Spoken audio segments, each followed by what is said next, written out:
Some of you may have heard that the Disney Corporation is responsible for at least one real, live ghost town. Disney built the Treasure Island Resort in Baker's Bay in the Bahamas. It didn't start as a ghost town.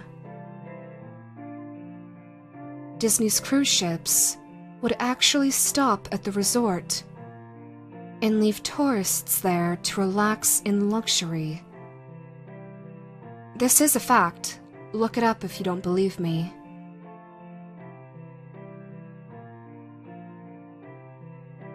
Disney blew $30 million on the place.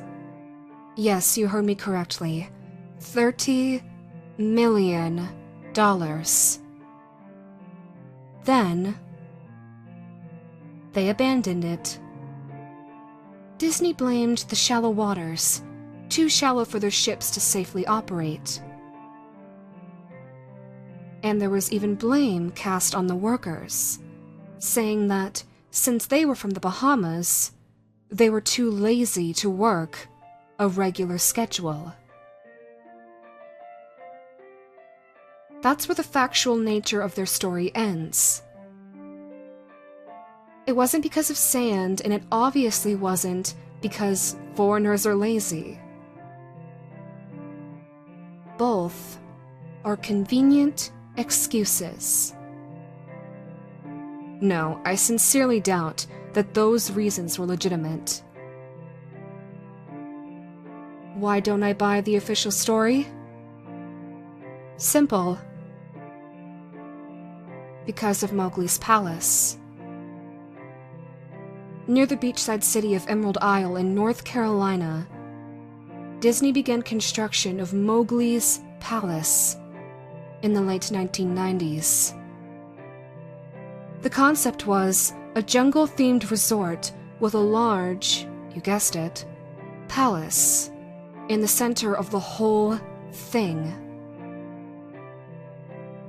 If you're unfamiliar with the character of Mowgli, then you might better remember the story, The Jungle Book.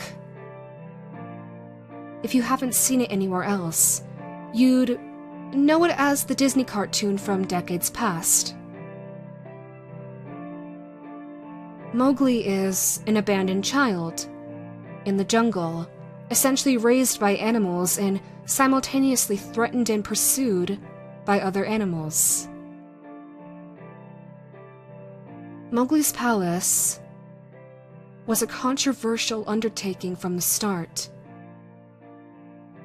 Disney bought up a ton of high-priced land for the project, and there was actually a scandal surrounding some of the purchases. The local government claimed eminent domain on people's homes, then turned around and sold the properties to Disney. At one point, a home that had just been constructed was immediately condemned with little to no explanation. The land grabbed by the government was supposedly for some fictional highway project. Knowing full well what was going on, people started calling it the Mickey Mouse Highway. Then there was the concept art. A group of stuffed shirts from Disney Corporation actually held a city meeting. They intended to sell everyone on how lucrative this project was going to be for everyone. When they showed the concept art, this gigantic Indian palace surrounded by jungle, staffed with men and women in loincloths and tribal gear. Well, suffice to say, everyone flipped their shit. We're talking about a large Indian palace, jungle, and loincloths, not only in the center of a relatively wealthy area, but also a somewhat xenophobic area of the southern USA. It was a questionable mix at that point in history. One member of the crowd actually tried to storm the stage, but he was quickly subdued by security after he managed to break one of the presentation boards over his knee.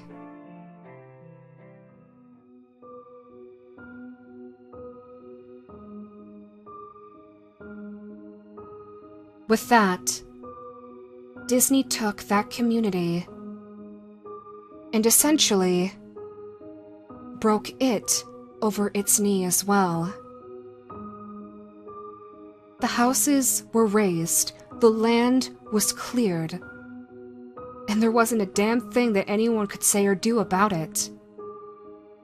Local TV and newspapers were against the resort at the beginning, but some insane connection between Disney's media holdings and the local venues came into play, and their opinions turned on a dime. So anyway, Treasure Island, the Bahamas. Disney sunk those millions in, and then split. The same thing happened with Mowgli's Palace. Construction was complete. Visitors actually stayed at the resort. The surrounding communities were flooded with traffic and the usual annoyances associated with an influx of lost and irate tourists. Then, it all just stopped.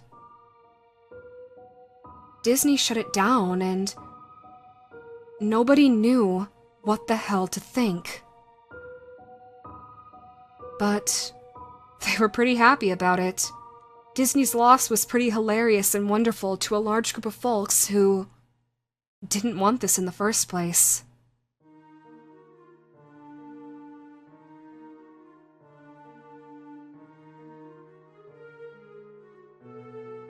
I honestly didn't give the place another thought, since hearing it closed over a decade ago.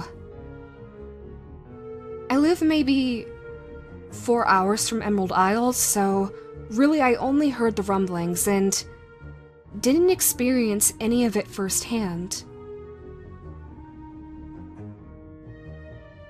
Then I read this article from someone who had explored the Treasure Island resort and posted a whole blog about all the crazy shit he found there. Stuff that was just left behind. Things smashed, defaced, probably ruined by disgruntled former employees who had just lost their jobs. Hell, the locals from all around probably had a hand in wrecking that place. People there felt just as angry about Treasure Island as folks here did about Mowgli's Palace. Plus, there were rumors that Disney had released their aquarium stock into the local waters when they closed, including sharks. Who wouldn't want to take a few swings at some merchandise after that? Well, what I'm getting at is that this blog about Treasure Island got me thinking. Even though many years had passed since its closing, I figured it might be cool to do some urban exploration at Mowgli's Palace. Take some photos, write about my experience, and probably see if there was anything I could take home as a memento.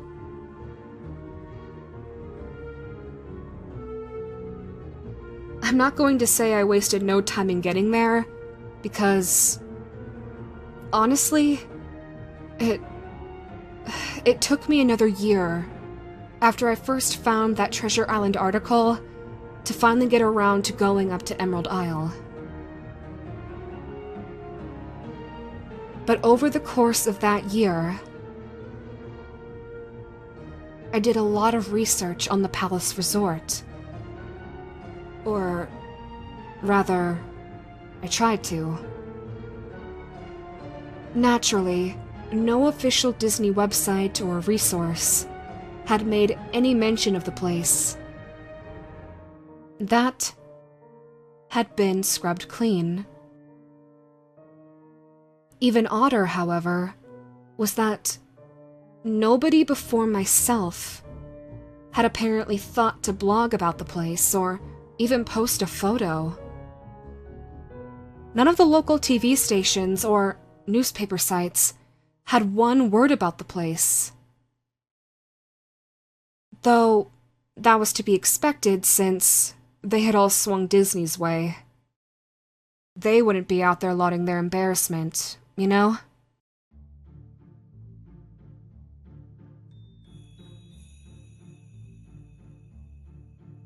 Recently, I learned that corporations can actually ask Google, for example, to remove links from search results. Basically for no good reason. Looking back, it's probably not that nobody spoke of the resort, but rather their words were made inaccessible. So in the end, I could barely find the place. All I had to go on was an old-as-hell map I received in the mail back in the 90s. It was a promotional item, sent out to people who had recently been to Disney World. And I guess since I had been out there in the late 80s, that was considered recent. I didn't really intend to hang on to it. It just got shoved in with my books and comics from my childhood. I'd only remembered it months into my research, and even then it took me another few weeks to locate the storage bin my parents had shoved it all into. But I did find it. Locals were no help, as most were transplants who had moved to the beach in recent years. Or old residents, who just sneered at me and made rude gestures the second I managed to say, where would I find Mowgli's... and you know the rest. The drive took me through an inordinately long corridor of overgrowth. Tropical plants that had run rampant and overpopulated the area mixed with the native species of flora that actually belonged there and had tried to reclaim the land. I was in awe when I reached the front gates of the resort. Tremendous, monolithic wooden gates whose supports to either side looked like they must have been cut from giant sequoias. The gate itself had been gouged in several places by woodpeckers and eaten away at the base by burrowing insects. Hanging on the gate was a sheet of metal, some random scrap, with hand-painted letters scrawled in black. Abandoned by Disney.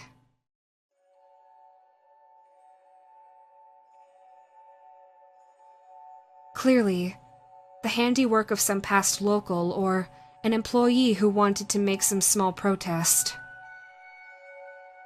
The gates were open enough to walk through, but not drive, so, grabbing my digital camera and the map, whose flip side showed a layout of the resort, I set off on foot. The inner grounds of the place were just as overgrown as the entryway. Palm trees stood unattended and ragged among piles of their own coconuts. Banana plants similarly stood in their own stinking, bug-riddled refuse. There was this sort of clash between order and chaos as carefully planted rows of perennial flowers mixed with obnoxious tall weeds and stinking blackened mushrooms.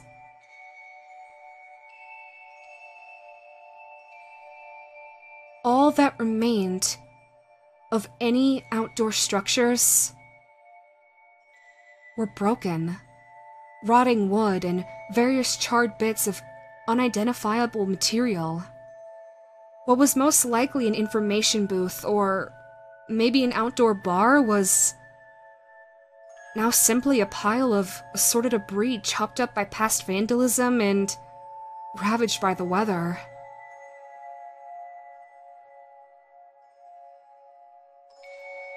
The most interesting thing on the grounds was a statue of Baloo, the friendly bear from the Jungle Book, who stood in a sort of courtyard in front of the main building. He was frozen in a jovial wave towards no one, staring into empty space with a silly, toothy grin as bird shit covered the whole swaths of his, for lack of a better word, fur, and vines ensnared his platform. I approached the main building, the palace, if you will, only to find the outside of the building covered in graffiti, where the original paint hadn't peeled and chipped away. The front doors weren't just open. They had been taken off their hinges, and most likely had been stolen. Above the front doors, or the gaping maw where they should have been, someone had once again painted the phrase, "Abandoned by Disney." I wish I could tell you about all the awesome stuff I saw inside the palace. Forgotten statues, abandoned cash registers, a full-fledged secret society of homeless bums, but no. No, no, no. Quite the opposite, actually. The inside of the building was so stark, so barren and empty that I actually think people had stolen the molding off of the walls. Anything that was too big to steal, like counters, desks, those giant fake trees,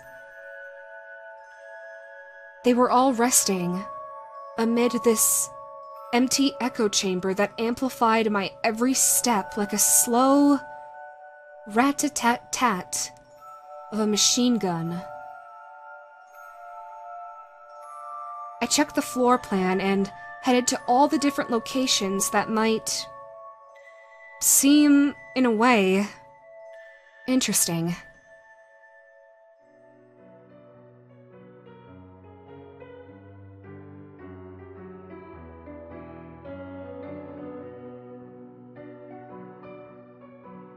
The kitchen was, as you'd imagine, an industrial food prep area with all the appliances in space. No expenses spared. Every glass surface was broken, every door knocked off its hinges, and every metal surface had been kicked and dented. And the entire place smelled like very old piss. The huge freezer, which was not even remotely cool now, had row upon row of empty shelf space. Hooks hung from the ceiling, probably for hanging cuts of meat. And as I stood inside for just a moment, I noticed that the hooks were swinging.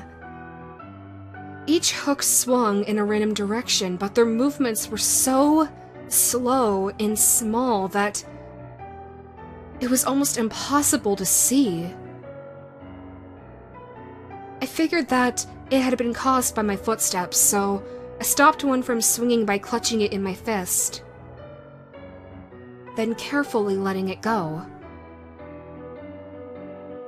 But within seconds, it started to swing once more. The bathrooms were in much the same state as the rest of the place. And funnily enough, just like the Treasure Island resort, someone had methodically smashed each porcelain commode with coconuts and other implements. There was about a half-inch of rancid, stinking, stagnant water on the floor, so obviously I didn't stay there very long. What was odd is that the toilets in the sinks and the bidets in the ladies' room, and yes, I went there, they all dripped, leaked, or just ran freely.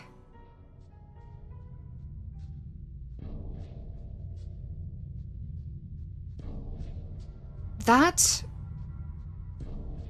confused me quite a bit, actually, 'cause it seemed to me that they should have shut off the water a long, long time ago.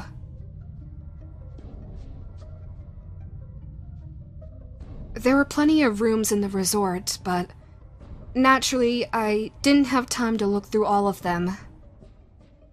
The few that I did peer into, however, were similarly wrecked. And I didn't expect to find anything there. Now, this is gonna sound kind of strange, but I thought there was actually a television or a radio in one of the rooms, and that it was miraculously still on and working, because I really think I heard a quiet conversation coming out. Though it was like a whisper. The logical side of my brain was screaming that it was probably my own breathing echoing in the silence, or just another case of the sound of flowing water playing tricks on my mind. But this is what it sounded like. I didn't believe it. I didn't know that. I didn't know that. Your father told you.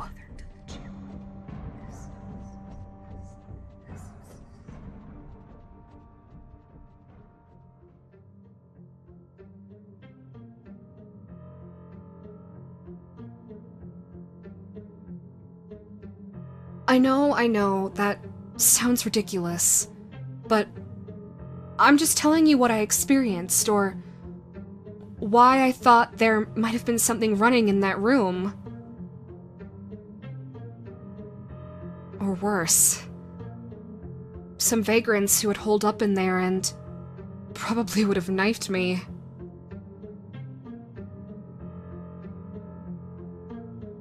I went back to the front doors of the palace again. I figured at that point that I hadn't found anything of note and just wasted the trip up.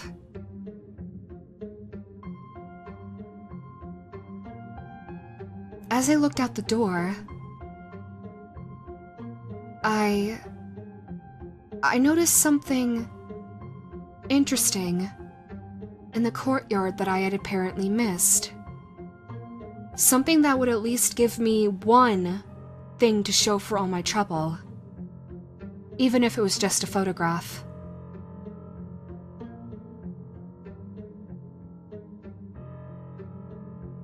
There was a lifelike statue of a python, maybe 80 feet long, coiled up and sunning itself on a pedestal right in the center of the area.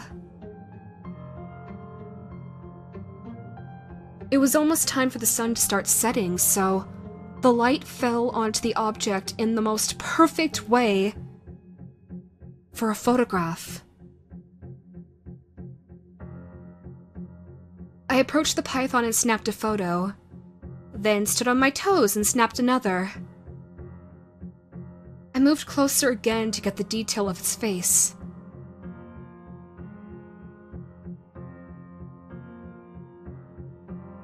Slowly, casually,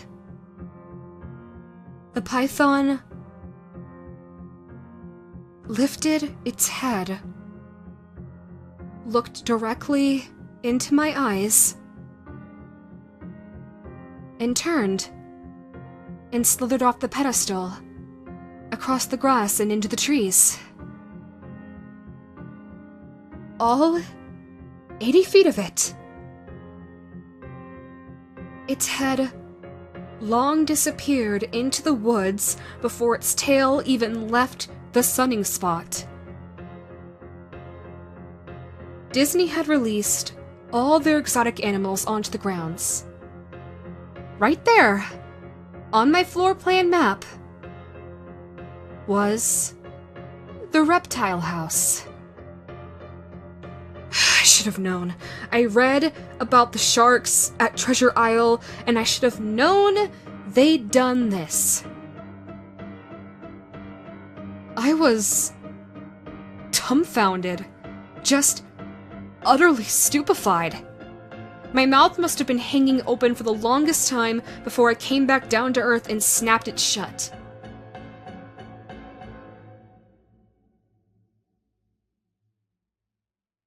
I blinked a few times and backed away from where the snake had just been, back towards the palace. Even though it was totally gone, I still wasn't taking any chances and backed my way into the building. It took a few deep breaths and a couple slaps to my own face to get myself right in the head again after that.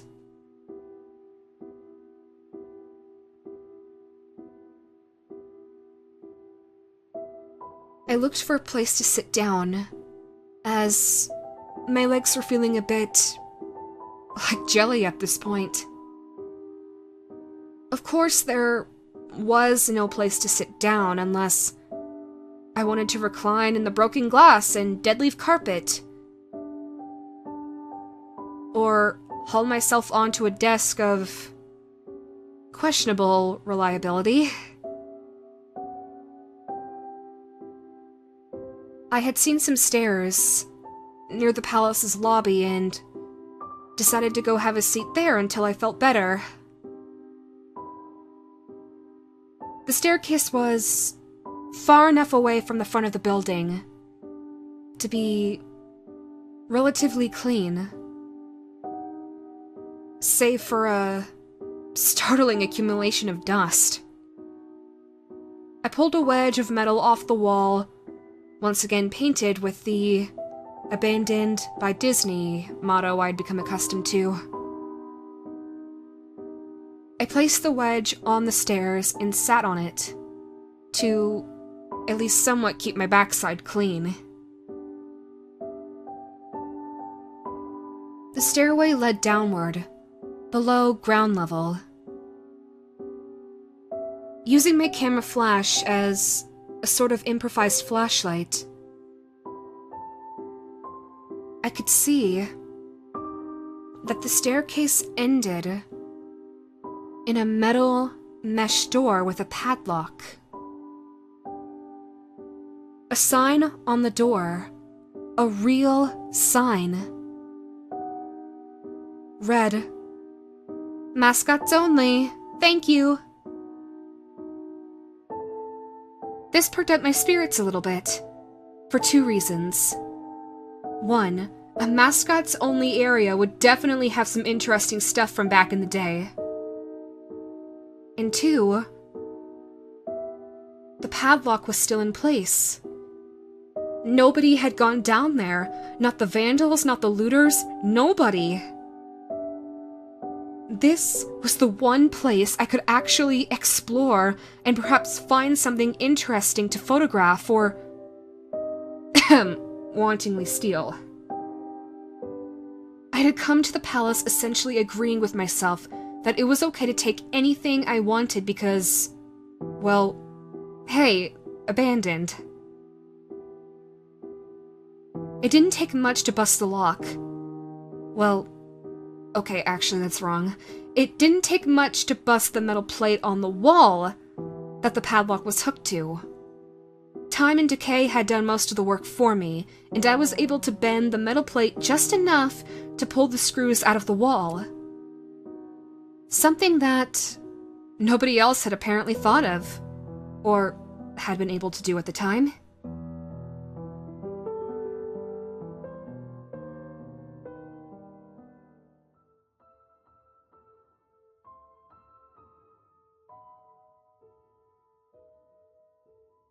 The mascots only area was a startling and very welcome change from the rest of the building I'd seen. For one, every second or third fluorescent light overhead was illuminated, even though they flickered and faded randomly. Also, nothing had been stolen or broken, even if age and exposure were definitely taking their toll. Tables had notepads and pens, there were clocks, even a punch-in clock on the wall complete with filled-out time cards. There were chairs scattered around everywhere, and there was even a small break room, complete with an old static-filled TV and long rotted-out food and drinks on the counters. I remember thinking at the time that this was like one of those post-apocalypse movies where everything is left in the state of evacuation.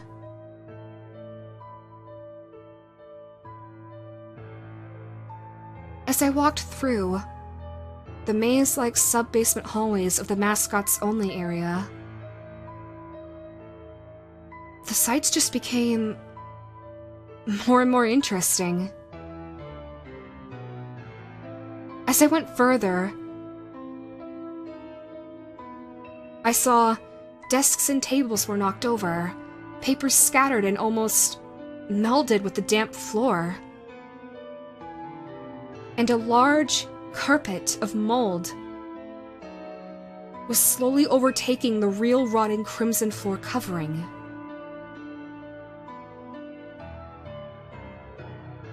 Everything was just sort of squishy. Anything that was made of wood had disintegrated into mush when I applied even the least amount of force. And the clothing items hanging on the hooks in one of the rooms simply fell into moist threads if I tried to unhook them. One thing that annoyed me was that the light was becoming more sparse and unreliable as I went further into the dank, suffocating depths of the place.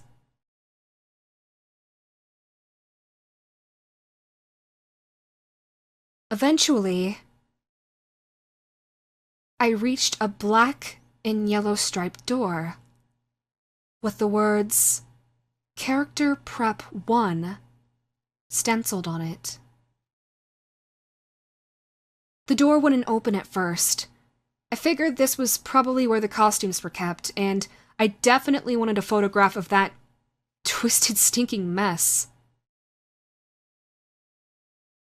Try as I might, whatever angle or trick I tried, the door wouldn't budge.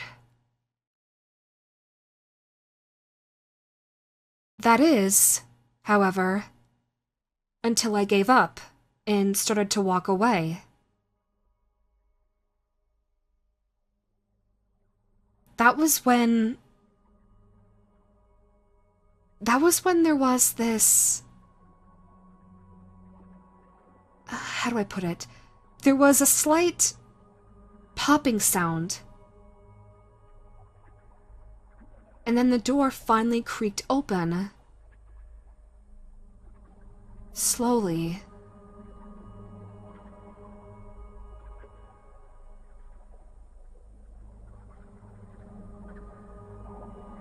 Inside, the room was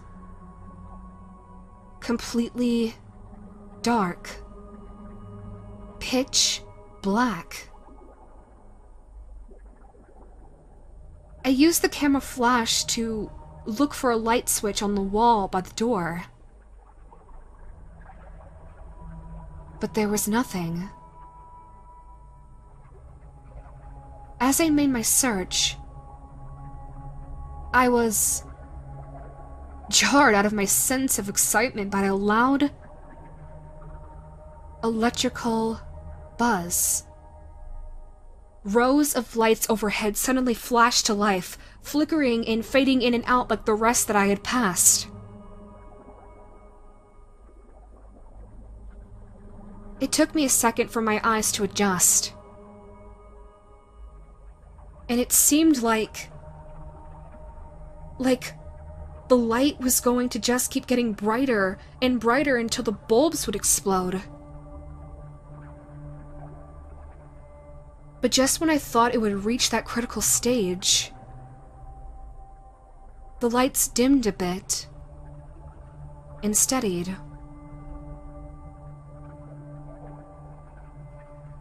The room was exactly as I pictured it. Various Disney costumes hung on the walls, fully put together like strange cartoon cadavers hung from invisible nooses. There was an entire rack of loincloths and, well, native clothing on hangers towards the back.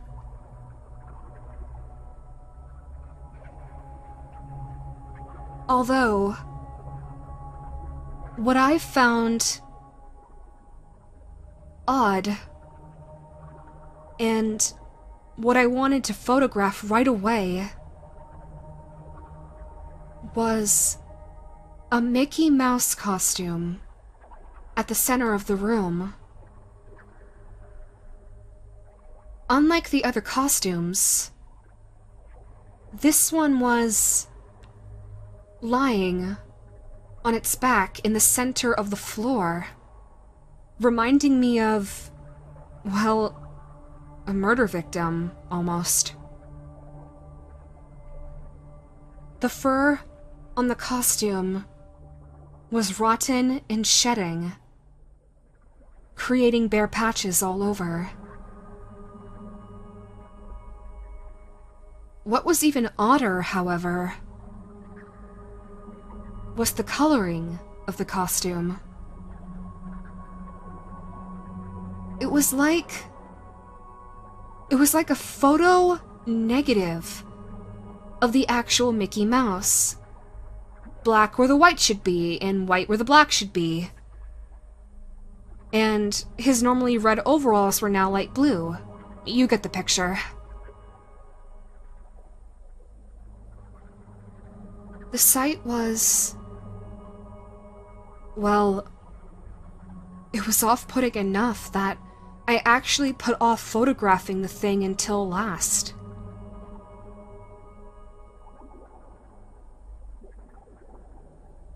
took a picture of the costumes hanging on the walls. Upward angles, downward angles, side shots to show an entire row of frozen, putrid cartoon faces. Some with plastic eyes missing. Then, I decided to stage a shot. Just one of the bedraggled character heads on the slick, grimy floor. I reached for the headpiece of a Donald Duck costume and carefully removed it so the thing wouldn't fall apart in my hands.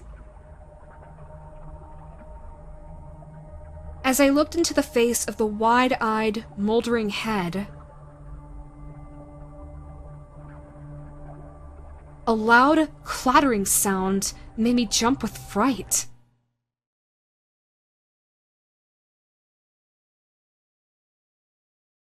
I looked down at my feet,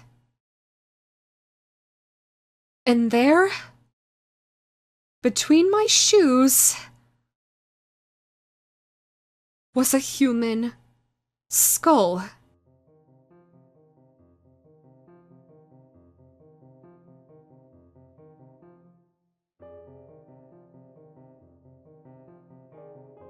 A human skull had fallen out of the mascot head and shattered into pieces at my feet. Only the empty face and lower jaw remained, staring up at me. I dropped the duck head immediately, as you'd expect, and moved for the door. But as I stood in the doorway, I looked back to the skull on the floor. I had to take a picture of it, you know? I had to, for any number of reasons that may seem silly, but only if you don't think it through. I needed proof of what happened, especially if Disney was going to somehow make this go away. I had no doubt in my mind, right from the start, that even if it was just gross negligence, Disney was responsible for this.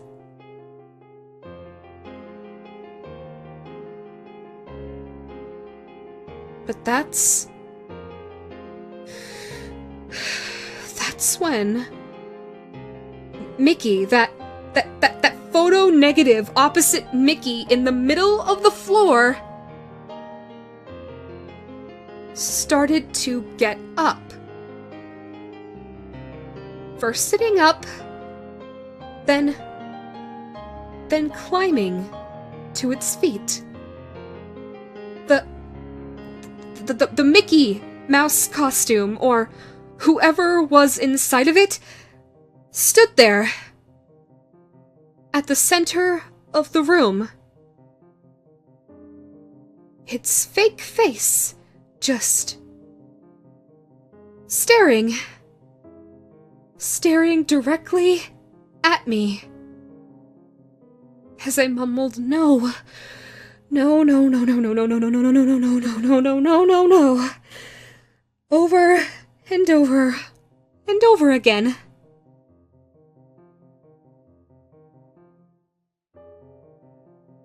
With shaking hands, a violently thrashing heart, and legs that had once again turned to jelly, I managed to lift the camera up and aim it at the opposite creature now, quietly sizing me up. The digital camera screen displayed only dead pixels in the shape of the thing. It was a perfect silhouette of the Mickey costume,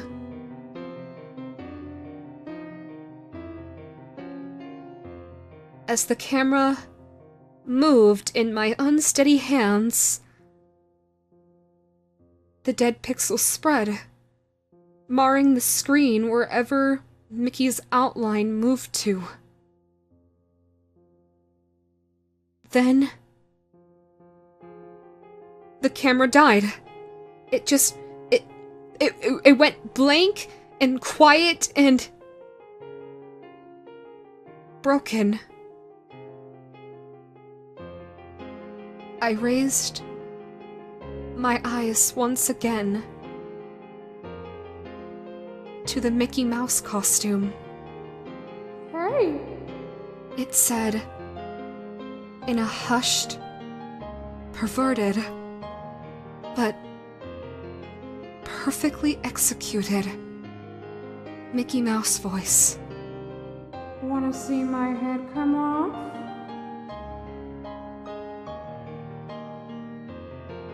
It then started to pull at its own head, working its clumsy, glove-cladded fingers around its neck with clawing, impatient movements, similar to a wounded man trying to pull himself free of a predator's jaws.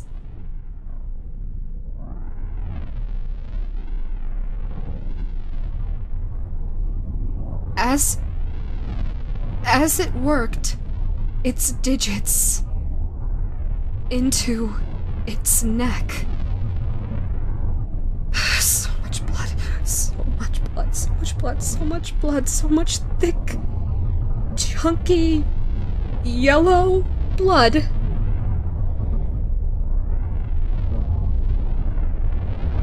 I turned away as I heard a sickening tear of cloth and flesh.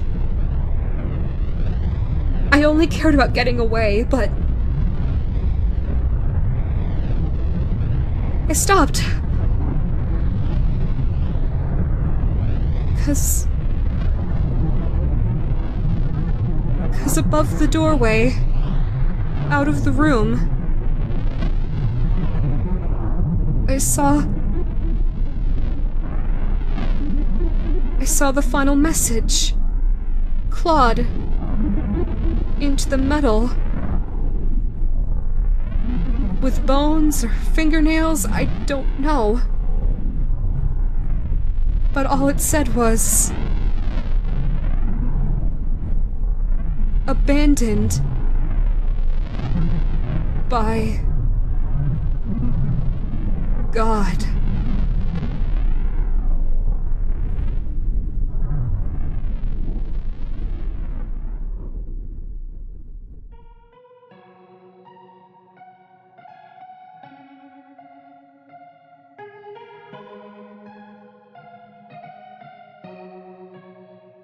I never got the pictures out of the camera. I never wrote the blog entry about it either. After I ran from that place, fled for my sanity if not my very life, it occurred to me why Disney didn't want anyone to know about this place. They didn't just want anyone like me getting in. They didn't want anything like that getting out.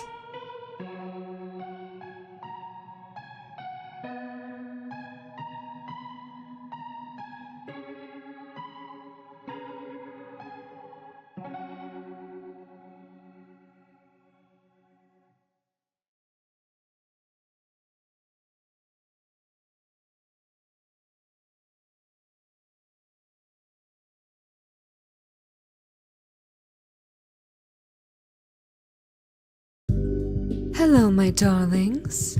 It's me, Camilla. It's been a while since you've last heard my voice, hasn't it? Well, Danny gave me the spotlight for just a moment, so that way I could tell you all, thank you so much for all of your support, and for watching this video. Not only does your support truly mean the world to Danny, but it also means the world and more to me.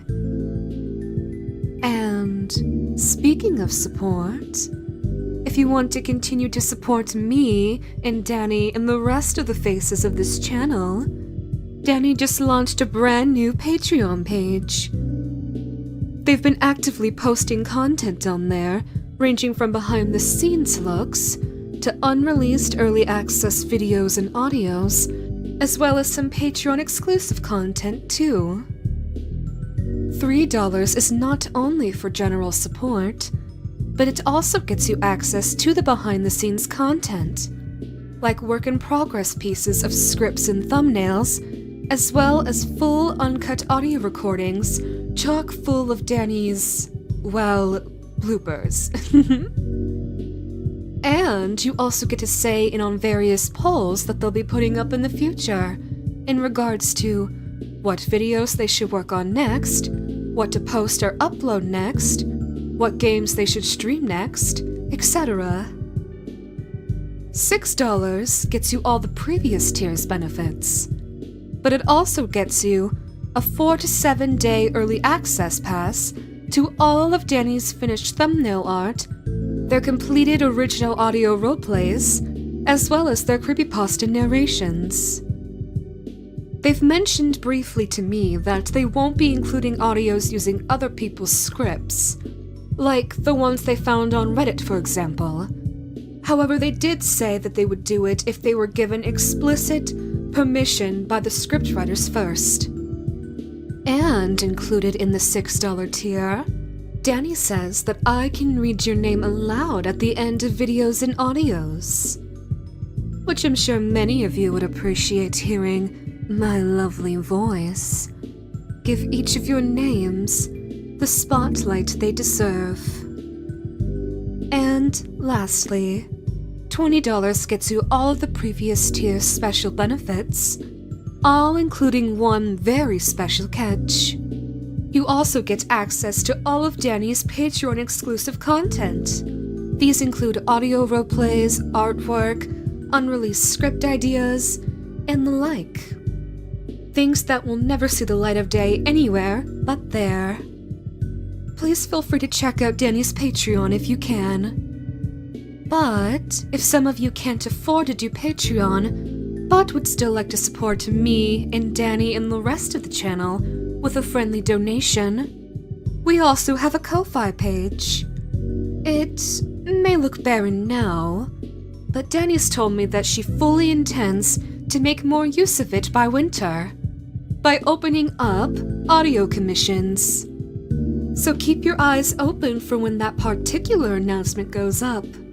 Maybe I'll be the one to give the special announcement, including all the details about that.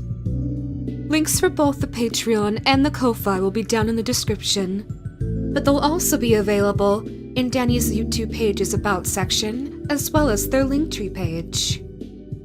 Thank you so very much to our very first $9 patron, Polyup. You are absolutely amazing and such an adorable little sweetheart. And I know for sure that Danny appreciates your support.